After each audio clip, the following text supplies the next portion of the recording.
బులెటిన్లో breaking news చూస్తున్నాం. భద్రాచలం వద్ద గోదావరి ఉధృతంగా ప్రవహిస్తోంది. ఉదయం 6 గంటలకు గోదావరి నీటి మట్టం 53.10 అడుగులకు చేరుకుంది. దీంతో మూడో ప్రమాద హెచ్చరికను జారీ చేశారు అధికారులు. దీంతో దిగువ ప్రాంతాల ప్రజలను అధికారులు అప్రమత్తం చేశారు. ఇదిలా ఉండగా రాష్ట్రంలోని పలు జలాశయాలకు వరద నీరు పోటెత్తుతోంది. ఇంద్రావతి, ప్రాణహిత నదులు పొంగటంతో కాళేశ్వరం, మేడిగడ్డ, లక్ష్మీ బ్యారేజ్ కు వరద పోటెత్తింది. దీంతో గడిచిన 2 రోజుల్లో 15 లక్షల క్యూసెక్కుల నీటిని దిగువ గోదావరికి విడుదల చేశారు అధికారులు.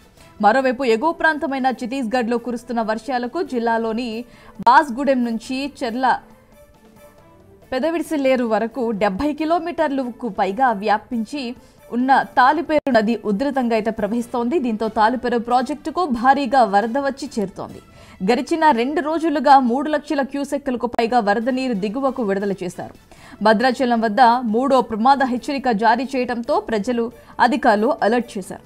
భద్రాచలం నుండి చెర్ల, దుమ్మగూడెం మధ్య రాకపోకలైతే నిలిపివేశారు. దీంతో పాటు భద్రాచలం నుండి చింతూరు మీదుగా ఛత్తీస్గఢ్, ఒరిస్సా వెళ్లే రహదారిని సైతం క్లోజ్ చేశారు. సారపాక నుంచి అశ్వరపురం, బూర్గంపాడు, కుకునూరు వెళ్లే రహదారులపై వాహనాల రాకపోకలను నిలిపివేశారు.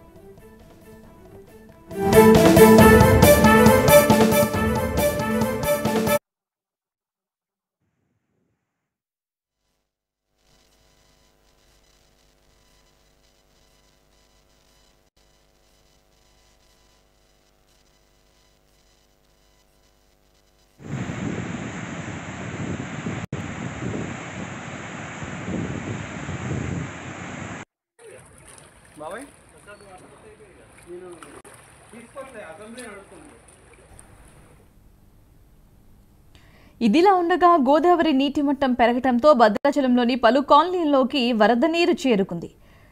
రామాయణం వీధి, ఏఎంసీ కాలనీలోకి మురుగునీరు భారీగా చేరుకుంది. దీంతో మోటార్లను ఏర్పాటు చేసి బ్యాక్ వాటర్ను గోదావరిలోకి పంపే ఏర్పాట్లు చేశారు.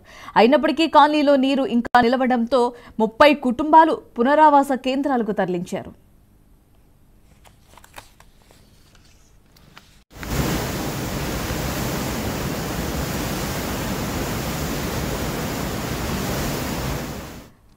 భద్రాచలం గోదావరి మూడో ప్రమాద హెచ్చరిక జారీ చేయడంతో వరద ముంపు ప్రాంతాలను, కరకట్ట ప్రాంతాన్ని, కొత్త కరకట్ట నిర్మాణాన్ని మంత్రి తుమ్మల నాగేశ్వరరావు పరిశీలించారు. ముంపుకు గురైన కాలనీ వాసులకు పునరావాస కేంద్రాలను ఏర్పాట్లకు ఆదేశించారు.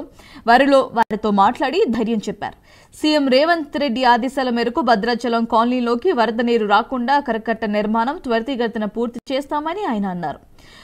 ఒక చుక్క కూడా గోదావరి వరద పట్నంలోకి రాకుండా ఉండేలా జిల్లా యంత్రాంగం పకడ్బందీగా చేస్తామని హామీ ఇచ్చారు. ఇక ఇదే అంశానికి సంబంధించి మరింత సమాచారం శ్రీనివాస్ అందిస్తారు. రైట్ శ్రీనివాస్, చెప్పండి. ఎప్పుడూ చెప్పినట్టుగానే అధికారులు హామీలు ఇస్తున్నారంటున్నారా, లేదంటే ఖచ్చితంగా ఈసారి చర్యలు తీసుకునే అవకాశాలు ఉందా? ఎందుకంటే ప్రతిసారి వరదలు, వర్షాలు వచ్చినప్పుడల్లా కూడా లోతట్టు ప్రాంతాల్లో ఉన్న జనం ఎంతో ఇబ్బంది పడుతున్నారు. ప్రతిసారి అధికారులు హామీ ఇస్తున్నారు. మరి ఈసారన్నా జరిగే ఛాన్సెస్ ఉన్నాయనంటారా? Very good morning. ఇప్పటికే గోదావరి ఉరుకులతో పరుగులెత్తుతుంది. మొత్తంగా రాత్రి 53 అడుగులకు చేరుకొని మూడవ ప్రమాద హెచ్చరిక అయితే కొనసాగింది. మార్నింగ్ కూడా 53.60 అడుగులకు కూడా చేరుకుని 54 అడుగుల చేరువలోకి అయితే వచ్చింది. అయితే కొంత గంట క్రితం అయితే కొంత 52 అడుగులకు కొంత తగ్గడంతో అయితే గోదావరి కొంత శాంతిస్తుందని చెప్పొచ్చు. అయితే మొత్తంగా నిన్న తుమ్మల నాగేశ్వరరావు, ఏదైతే వ్యవసాయ శాఖ మంత్రి తుమ్మల నాగేశ్వరరావు గారు కూడా ఇక్కడికి వచ్చారు. వచ్చి కరకట్ట ప్రాంతాన్ని, అటు భద్రాచలం ముంపు ప్రాంతాలన్నింటినీ కూడా సందర్శించారు. అధికారులను అక్కడ ఉన్నటువంటి పరిస్థితిని స్వయంగా తాను పరిశీలించి పరిస్థితి తెలుసుకున్నారు. మొత్తంగా భద్రాద్రి కొత్తగూడెం జిల్లాలోని మొత్తంగా మూడవ ప్రమాద హెచ్చరిక జారీ చేసిన నేపథ్యంలో ముంపు ప్రాంతాల ప్రజలను ఎటువంటి ఏర్పాట్లు చేశారనేది మాత్రం ఆరా తీశారు. అక్కడ ఉన్నటువంటి ఏదైతే వరద కరకట్ట ప్రాంతాన్ని అయితే పరిశీలించి ప్రజలకు ధైర్యాన్ని ఇస్తూనే మాట్లాడిన పరిస్థితులు ఉన్నాయి. ముఖ్యంగా ఒకవేళ 53 అడుగులకు దాటి పెరిగినా కూడా వరద గోదావరి భద్రాచలం పట్టణంలోకి రాకుండా ముఖ్యమంత్రి రేవంత్ రెడ్డి ఏదైతే మాట ఇచ్చారో దాని ప్రకారం కరకట్ట పూర్తి స్థాయిలో అయితే నిర్మాణం చేపడుతున్నామని, ఒక్క చుక్క కూడా గోదావరి వరద పట్టణంలోకి రాకుండా అన్ని ఏర్పాట్లు చేయాలని చెప్పి మాత్రం అన్ని ఇప్పటికే కరకట్ట యుద్ధ ప్రాతిపదికన కరకట్ట ప్రాంతాన్ని ఇప్పటికే ఎన్హెచ్ పక్కన ఉన్నటువంటి ఏదైతే స్లూయిస్ ఉన్నాయో స్లూయిస్ నుంచి వస్తున్నటువంటి వాటర్ తో ఇప్పటికే రామాలయం వీధి కావచ్చు, అటువైపు ఏదైతే ఏఎంసీ కాలనీ కావచ్చు, నిన్న మొత్తంగా మనం చూడొచ్చు 2 మోటార్లు పాడైపోయినటువంటి పరిస్థితిలో కలెక్టర్ వెంటనే హుటాహుటిన స్పందించి మరో కొత్త మోటార్లను ఏర్పాటు చేసి బ్యాక్ వాటర్ అయితే గోదావరిలోకి పంపించిన పరిస్థితులు ఉన్నాయి. ఈ నేపథ్యంలోనే స్లూయిస్ వచ్చిన నేపథ్యంలో స్లూయిస్ నుంచి లీక్ అయినటువంటి వాటర్ తో మొత్తంగా కూడా 30 కుటుంబాలు కూడా నిరాశ అయినటువంటి పరిస్థితి, మొత్తంగా జల దిగ్బంధంలో ఉన్నటువంటి పరిస్థితి, వాళ్ళ ఇళ్లలోకి నీరు చేరుకుంది.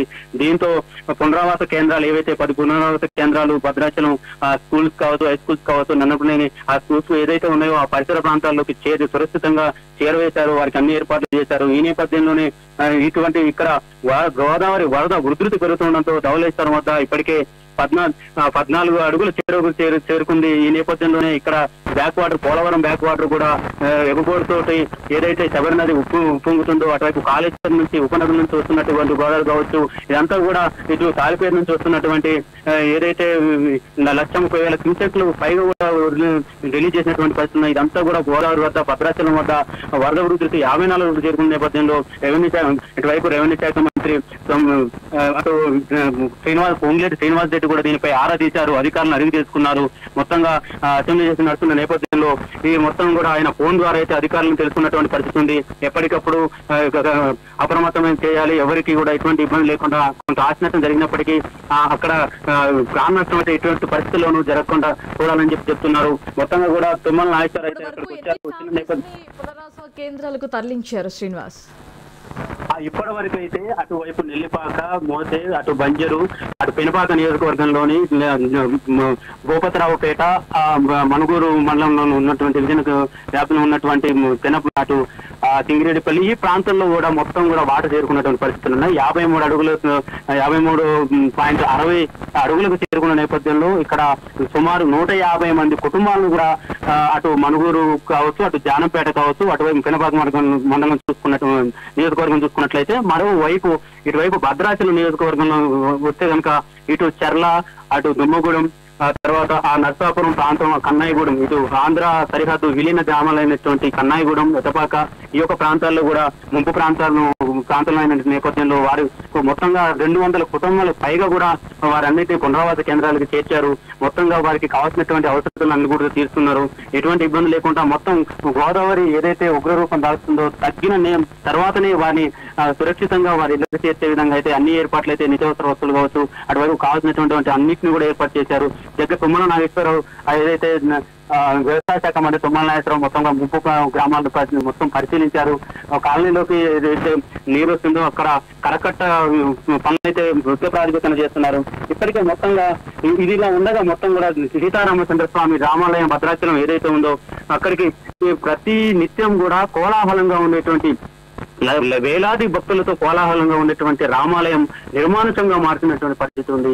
అక్కడ వరదల కారణంగా భక్తులకు ప్రవేశం లేకుండా అయిపోయింది. మొత్తంగా ఈ స్లూయిస్ వాటర్తో కూడా కొంత రామాలయం పరిసరాల్లో నీరు చేరేటువంటి పరిస్థితి ఉన్నాయి. దీన్ని ఎప్పటికప్పుడు అధికారులు రిటర్న్ మోటార్ల ద్వారా అయితే గోదావరిలోకి అయితే పంపిస్తున్నారు.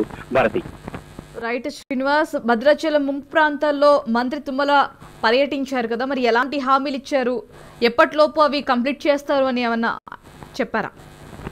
అయితే యుద్ధ ప్రాతిపదికన ఇప్పటికే ఏదైతే గవర్నమెంట్ ఫామ్ అయిన తర్వాత ముంపు వాళ్ళు ఎప్పుడైతే మేనిఫెస్టోలో పెట్టిన విధానం ఏదైతే ఉందో భద్రాచలం ముంపు ప్రాంత ప్రజలు కావచ్చు, గోదావరి పరివాహక ప్రాంతాల్లో ఏదైతే ఉన్నదో ఉమ్మడి ఖమ్మం జిల్లా వ్యాప్తంగా అటువైపు ములుగు జిల్లాలో కూడా మొత్తంగా ఏదైతే ముంపు ప్రాంతాల ప్రజలు ఉన్నారో వారికి ఎటువంటి ఇబ్బంది లేకుండా, ఎటువంటి ఇది లేకుండా అతి త్వరితగతిన పనులన్నీ పూర్తి చేస్తామని చెప్పిన విధంగానే పనులు అయితే ప్రారంభించారు. కొంత జాప్యం అయినప్పటికీ ఈలోపు వరదలు ఉప్పొంగడంతో కొంత పనులకు ఆటంకం కలిగింది. మొత్తంగా ప్రజలకైతే హామీ ఇస్తున్నారు. ఒక్క చుక్క కూడా ఊర్లో సిటీకి టర్న్ అవ్వడానికి లేదు. ఆ వాటర్ ని ఎటువంటి పరిస్థితుల్లోనూ బ్యాక్ వాటర్లు కావచ్చు ప్లీజ్ మొత్తంగా మూసే ప్రయత్నం చేయండి. అటు కరకట్ట పనులను అయితే నిర్మాణం పూర్తి చేయండి. ప్రజలకు ముంపు ప్రాంత ప్రజలకు మరొకసారి ఇటువంటి ఏదైతే ఏఎంసీ కాలు కావచ్చు, అటువైపు రామాలయం ఇది కావచ్చు, ఇట్లా ఏదైతే నీటిలో ఉన్నాయో అటువంటి పరిస్థితి మళ్ళీ పునరావృతం కాకుండా అయితే మొన్న యుద్ధ ప్రాతిపదికన పనులు చేస్తాం,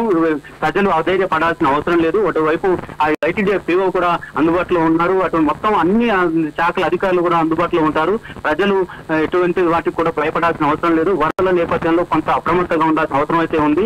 మొత్తంగా సురక్షిత ప్రాంతాలకు ఇక్కడైతే చేద్దాము, వాటికి మీ అన్నిటి ఏర్పాట్లు అయితే చేస్తాం. పూర్తిగా వరదలు తగ్గిన తర్వాత మీ యొక్క గృహాలకు చేరుకున్న తర్వాత ఏదైతే ముంపు ప్రాంతాలు అయితే ఏదైతే ఉన్నాయో అక్కడ ఆ ప్రాంతాలన్నింటి గ్రామాలను ఖాళీ చేసే విధంగా, అంటే నదీ పరివాహక ప్రాంతంలో చిన్న చిలుకు ప్రదేశాలు వరద ఉప్పొంగినప్పుడు మొదటి ప్రమాద హెచ్చరికగా ముందుకు పోయేటటువంటి నెల్లిపాక కావచ్చు, మోతే కావచ్చు, ఇలాంటి జానంపేట పక్కన ఉన్నటువంటి భూపతిరావుపేట గ్రామాలు, ఇవి పక్కన గోదావరికి ఆనుకొని ఉన్నటువంటి ప్రాంతాలు, ఇవన్నిటిని కూడా వీరందరూ ప్రజలు కూడా ఒక స్పష్టమైనటువంటి హామీ ఇచ్చారు. హామీ ఇటు వారికి శాశ్వత పరిష్కార దిశగా అయితే ప్రభుత్వం కట్టుబడి ఉంది. నెక్స్ట్ ఏదైతే వరదల నేపథ్యంలో గతంలో జరిగినటువంటి వరదల నేపథ్యంలో గత ప్రభుత్వం అనుసరించిన విధానం కావచ్చు, గత ప్రభుత్వం నిర్లక్ష్య ధోరణి కావచ్చు, మొత్తంగా కూడా పూర్తిగా బీఆర్ఎస్ ప్రభుత్వం పునరావాస కేంద్రాలను శాశ్వత పరిష్కారం ప్రాంతాలకు చేసే విధంగా వారు చొరవ తీసుకోలేదు. దీని నేపథ్యంలో మా ప్రభుత్వం కట్టుబడి ఉంది. ఇక ముందు ఎటువంటి పరిస్థితుల్లోనైనా సరే ఇటువంటి వరదల నేపథ్యంలో ప్రజలకు ఇబ్బంది కలగకుండా అన్ని ఏర్పాట్లు చేస్తాం. అన్ని సురక్షిత ప్రాంతాల్లో నివాస గృహాలు కూడా ఏర్పాటు చేస్తామని మాత్రం స్పష్టమైనటువంటి హామీ ఇచ్చారు భారతి.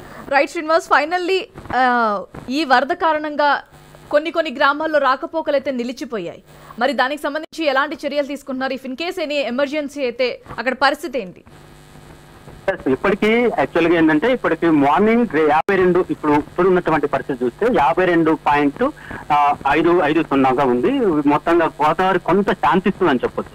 అయితే ఈ నేపథ్యంలోనే మొత్తం 48 అడుగులు రెండవ ప్రమాద హెచ్చరిక జారీ చేసిన నేపథ్యంలో 50 అడుగులు చేరితే గనక ఇటు భద్రాచలం నుంచి అటు సింతూరు కావచ్చు, సింతూరు నుంచి స్థితిజీవులు కావచ్చు, చెట్టికుంట ఈ ప్రాంతంలో కూడా మొత్తంలో కూడా నీటిమయమైనటువంటి పరిస్థితులు ఉంటాయి. ఈ నేపథ్యంలో అక్కడ ఎన్డీఆర్ఎఫ్ మొత్తం కూడా బృందాలను అందుబాటులో ఉంచారు, బోటులు పడవలను కూడా అందుబాటులో ఉంచారు. ఎటువంటి ప్రమాదాలకు జరగకుండా వారిని సురక్షిత ప్రాంతాలకు క్షేమంగా చేరే విధంగా అయితే ఏర్పాట్లు చేశారు. మరోవైపు అత్యవసర పరిస్థితి అయితే కనుక ఎన్డీఆర్ఎఫ్ బృందాలని గజ ఈతగాలను కూడా అందుబాటులో ఉంచారు. ఇటువైపు భద్రాచలం నుంచి చెర్ల, వెంకటాపురం, వాజులు, దుమ్ముగూడ మొత్తంలో కూడా ఉమ్మడిగడ్డు అవచ్చు, అటు ఎటపాక కావచ్చు. ఎటపాక దగ్గర పూర్తిగా రోడ్డుపైకి నీరు చేరిన నేపథ్యంలో మొత్తంగా రాకపోకలకు నిన్నటి నుంచి కూడా గత 24 గంటలుగా రాకపోకలు బంద్ అయ్యి అటువైపు జిల్లా మండలం వచ్చేసరికి కుదునూరు వద్ద కూడా బ్రిడ్జి పైకి కూడా 3 అడుగుల మేర కూడా నీరు చేరుకుని రాకపోకలకు అంతరాయం ఏర్పడింది.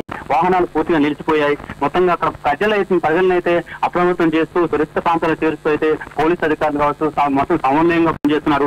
అత్యవసర పరిస్థితి ఏర్పడితే ఎప్పటికప్పుడు అన్ని శాఖల అధికారులు అందుబాటులో ఉన్నాం. ఇటు పోలీసులు అటువైపు ఐటీడీ పీఓ దగ్గర నుంచి కలెక్టర్ స్థాయి దగ్గర నుంచి వీరందరూ కూడా మేము అలర్ట్ చేస్తున్నాం. కింద అధికారులు కూడా అలర్ట్ చేస్తూ ఎప్పటికప్పుడు అత్యవసర పరిస్థితి ఏర్పడినప్పుడు వారిని సురక్షిత ప్రాంతాలకు చేర్చే విధంగా, వారికి సురక్షితంగా ఉండే విధంగా అయితే అన్ని చర్యలు చేపట్టామని చెప్తున్నారు Bharathi. Right Srinivas, thanks for the update.